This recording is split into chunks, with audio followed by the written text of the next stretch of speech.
guys, it's Emily from Novell Novels and welcome to today's video. This is my June TBR.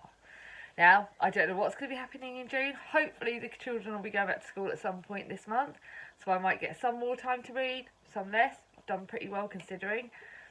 But it's a month that I'm going to try and take the pedal off the metal. I'm not going to do any readathons. I've got a few read-alongs, but I'm going to take the pressure off myself and really try, after a very hard month of mental health is on May, really focusing on that. I've literally picked books I want to read.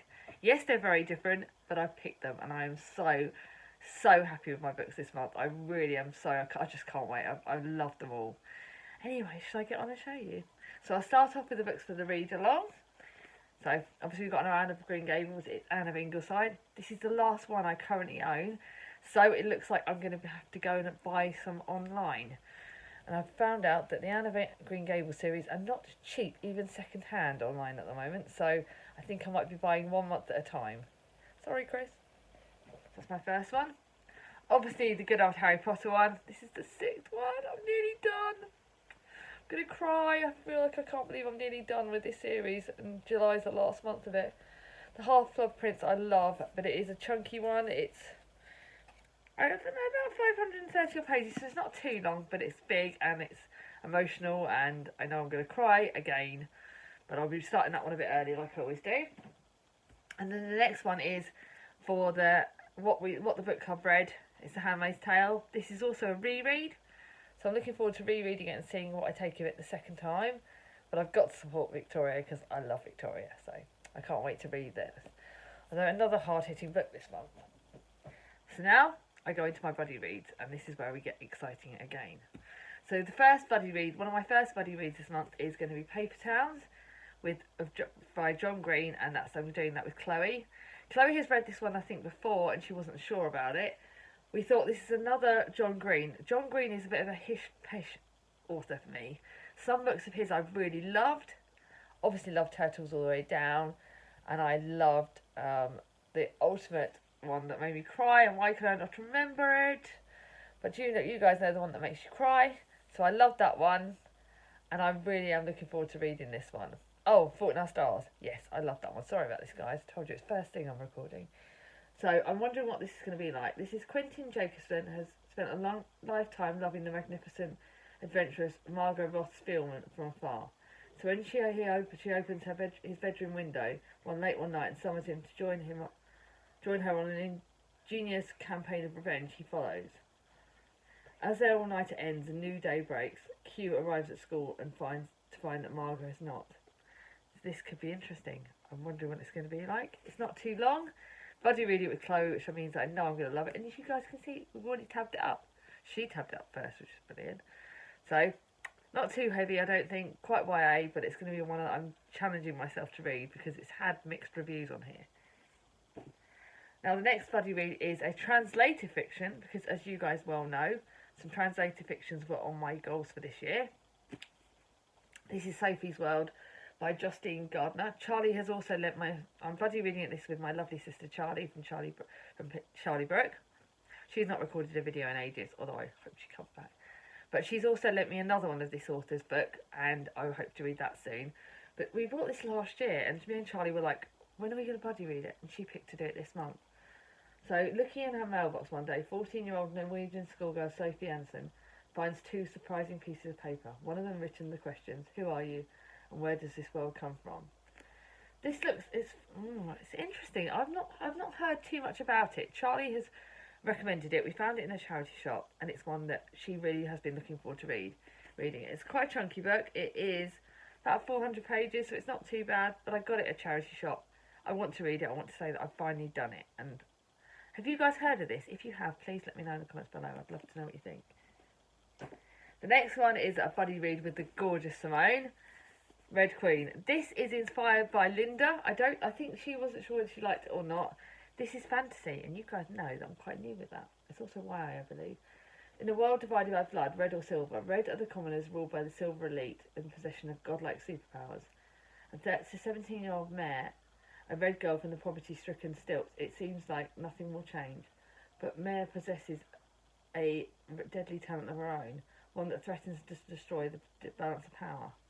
This looks exciting. It looks interesting. I'm wondering what it's going to be like. It is small writing, but it does look really good. It's not too long, but I don't know what it is. There was something about this that really jumped out at me, and I know Simone liked it, so it was like, we're going to read this together. So I hope I can manage it, Simone. I hope I don't let you down. Now, the next one is one that you guys know that I'm a big fan of this author's work. It's the second in the Alison Weir series, The Six Tudor Queens, Anne Boleyn.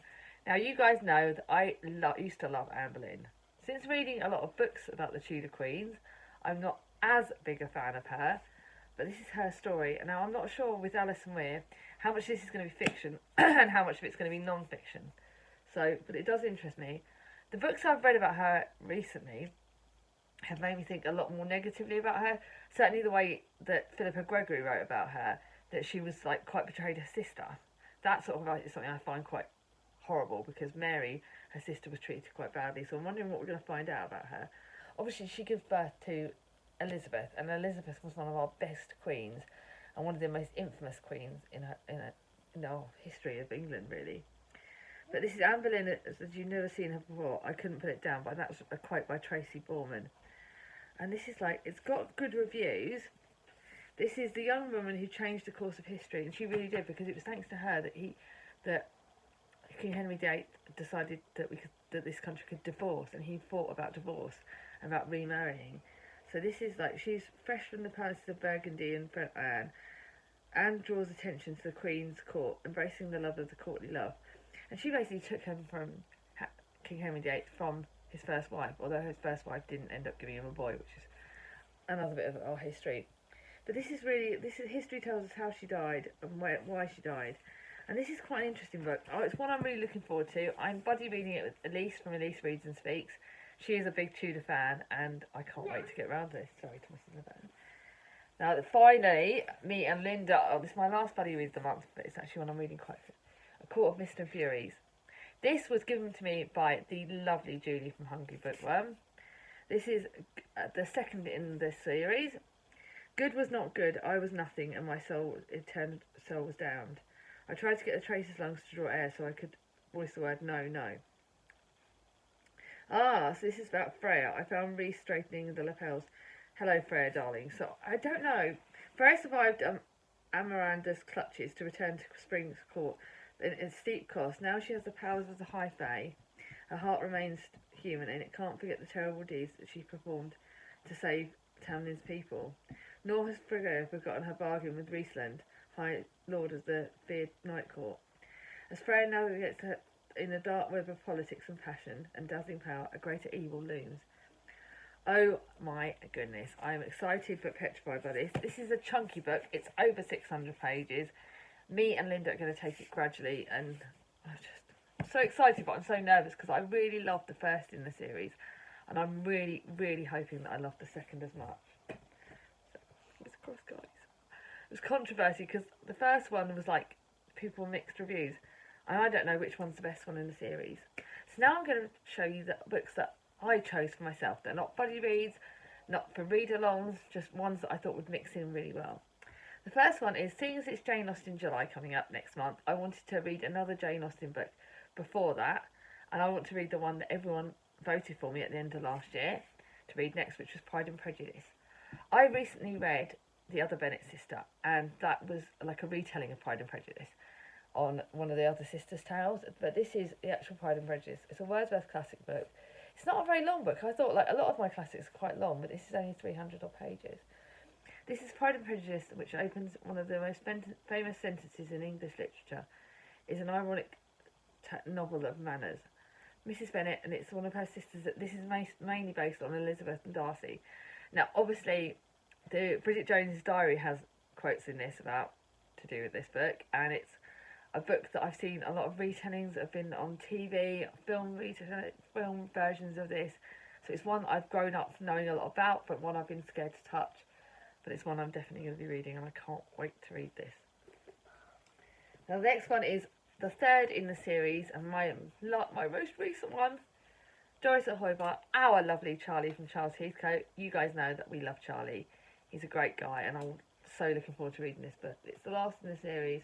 After recent traumatic events, Harold and Doris have embarked on a world cruise, hoping for rest and relaxation.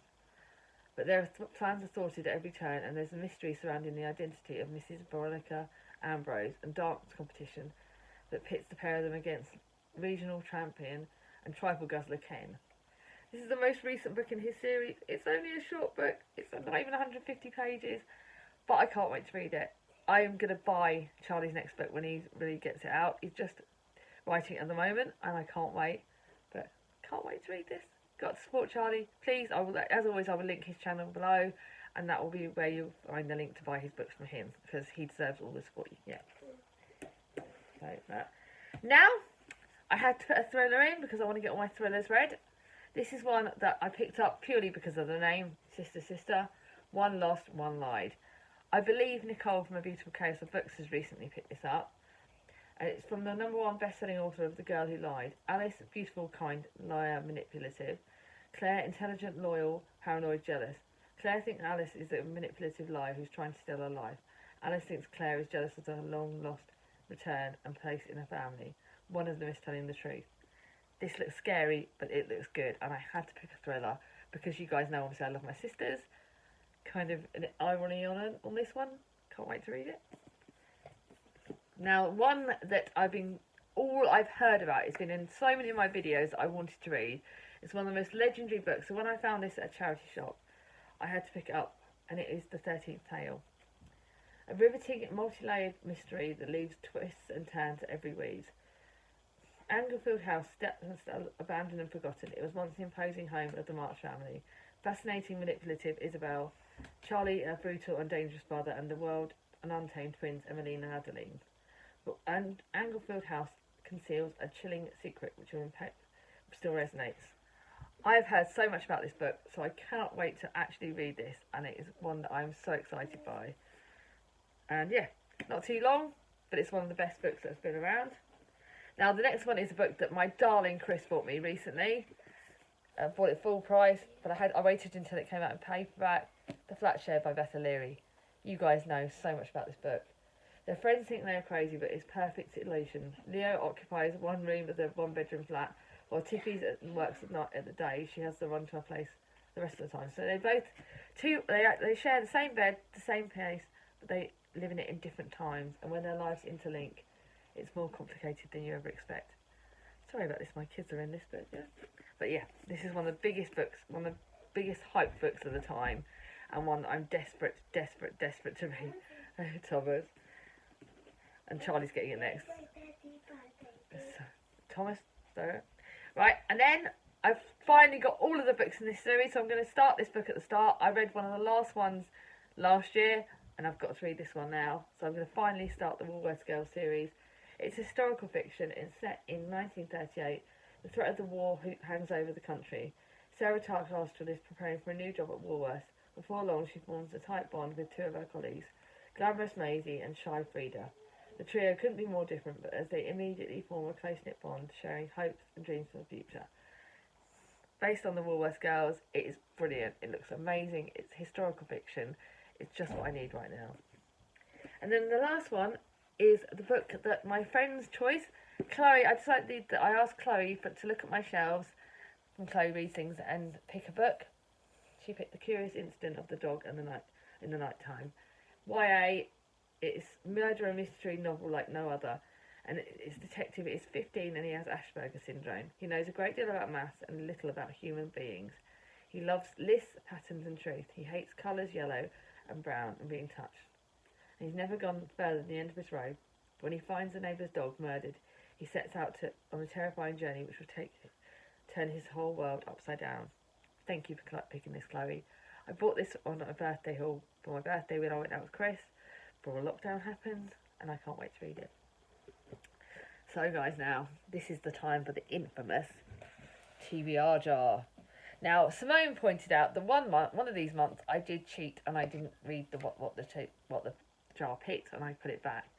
This time I'm going to try again. I'm not going to cheat this time, so whatever it gives me, I will actually read it. So let's see. Please TBR jar, be nice to me. Okay, I picked it. It has got Captain Corelli's mandolin. Oh, that's not too bad actually. I'm not unhappy with that. It's one I've had on my shelves for ages. It's not too long. Actually, it is long. It's 427 pages, but historical fiction. It's 1941, and Captain Antonio Corelli, a young Italian officer, is posted to the Greek island of Cephalonia as part of the accompanying force. At first, he is ostracised by locals, but as a conscientious but far from fanatical soldier, whose main aim is to have the perfect war, he proves his time to be civilised, humorous, and a consummate musician. Interesting. I didn't expect this. I better put that to one side because it's going on my notebook. But that's what the TBR picked. And see, Simone, I've listened to it. I've not put it back. I've been good this month. Anyway, decided not to ramble too much in my TBR jars and not to read too much about what I'm reading because I want to have some excitement. I want to know what I'm looking at. Guys, really let me know which of these books are you really thinking that I'm going to love the most. Please let me know in the comments below. And thank you all for all your support. I really couldn't be going through everything without you all. You're absolutely amazing. So if you like this video, give it a thumbs up. If you're new to my channel and not subscribed yet, ring on my ding-a-ling. And I'll see you all soon. Bye-bye.